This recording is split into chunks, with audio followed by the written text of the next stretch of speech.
We have an edifice complex.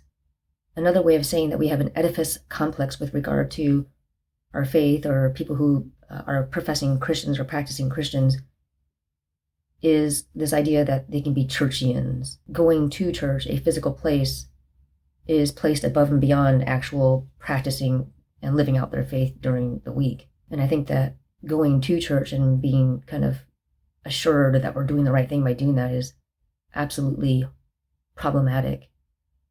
And it's problematic on so many levels. So first of all, the vast majority of churches today operate as nonprofit organizations or businesses. And the pastor or the reverend or the leader of that church, as far as legal documentation in the government is concerned, they're a 501c3 established nonprofit organization. And the pastor or whoever's leader is, his title or their title within those legal documents is like CEO or something like that, along those lines, kind of a business title. They are businessmen or business people. It wasn't what Jesus was trying to show us or demonstrate or teach us. We are hardcore churchians. And I get it.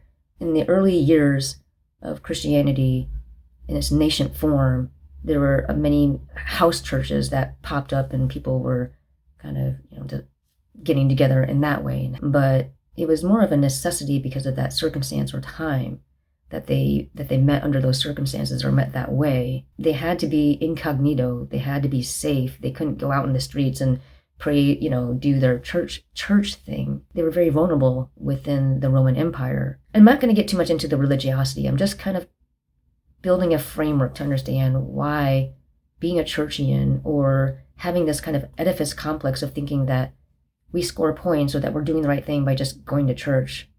And I get that it's kind of a derogatory thing to think or say about another person that they're churchian, but I think there's merit to kind of the broader idea of, like I was mentioning, that it's not enough just to kind of go through these kind of rituals and, ceremonies and just kind of go to the same church every Sunday and tithe my same percent every Sunday and, put my fist at the same kind of message that the pastor is telling me every Sunday. I mean, it's all just very watered down stuff. I mean, it doesn't seem inspiring to me. It seems more like a drug that people need a hit of every week to assure themselves that, okay, I'm on the right track because I'm here and I'm having fellowship with other Christians and I'm tithing and I'm really into the message that, and I'm singing my praises, and I'm just thinking, all right.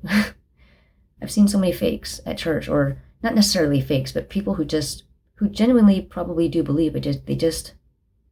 They rested on their laurels during the week because they had a church that they could run to each weekend to have other people say, yeah, I sin too. I'm trying. We're here. As if that's good enough. That's not good enough. To me, that's really, really missing the mark, and it's very, very lazy to remain in that rut of doing that and passing that tradition down to the next generation. I'm not going to swallow that. A lot of people today are not going to swallow that. We're more savvy now.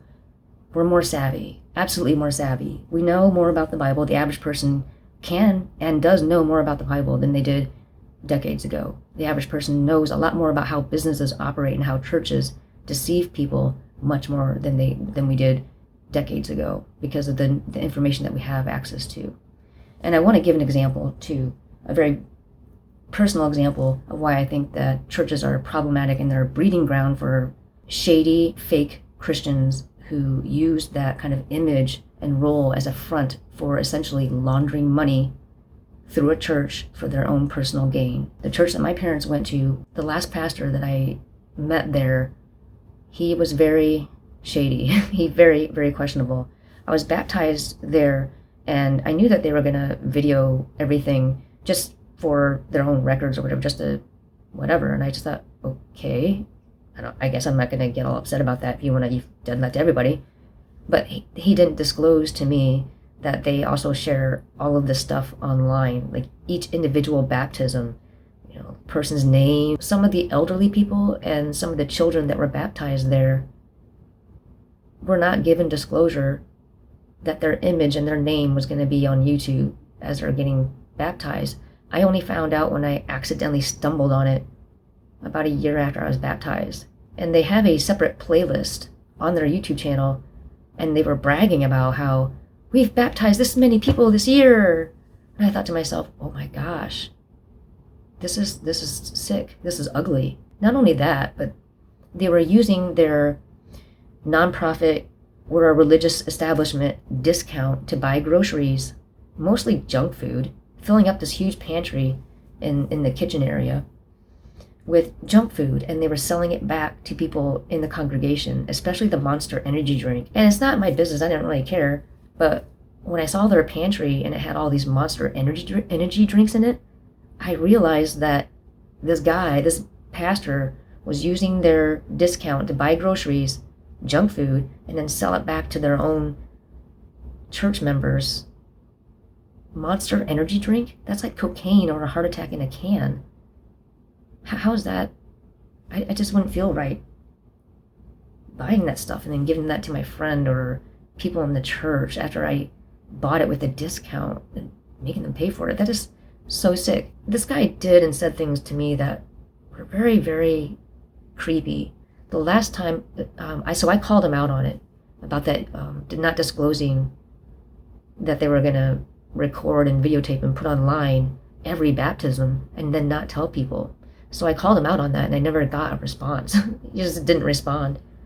But I did have another person reach out to me who used to attend this church, and they said, you gotta watch him like a hawk. Him and his wife have done this before at different churches. And when they came here, so this guy was a tech, like an IT tech, and so he managed all of their digitized equipment and managing their online accounts. And he said that, well, obviously he was doing it for free. He wasn't being paid. They do have paid staff there, but he wasn't being paid. And he told me, point blank, they never really interacted with me, really, ever at all, except for when they wanted something from me.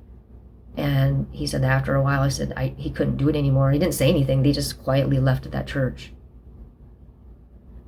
And because I began calling this pastor out for what he was doing, his shady business practices, not disclosing to people that they're going to have their face online and their image, elderly people and children, something in me just did not feel right. The last time I tried to go to that church, he was at the door to greet everyone coming in, and I got there right on time, like right on the dot. So just about everyone was there. I was just like one of the stragglers getting there right on time. Well, he was still at the door, and I was about maybe 8 to 10 feet away from the door, just a few steps away. He gave me eye contact for a weird amount of time. Like, it wasn't just like a glance, like, oh, I didn't quite see you. It was, I see you, and I'm going to turn around and close the door and not say anything. And that's exactly what he did. He gave me this kind of eye contact for maybe a second, and then turned very slowly, like robotically, as I was coming up on him, and he just let the door close behind him. And I just had his back on the other side of the door, the glass door. I could see his back. Just as I was about to reach the door to open it, he was still walking away. He didn't look back. And I just thought, that is so interesting. He was a complete fraud. There may never be a Temple 3. Jesus is the physical and spiritual Temple 3. And so us trying to build another one and go to another one and run a business through these temples that we've built to essentially worship ourselves, worshiping God, it's sick.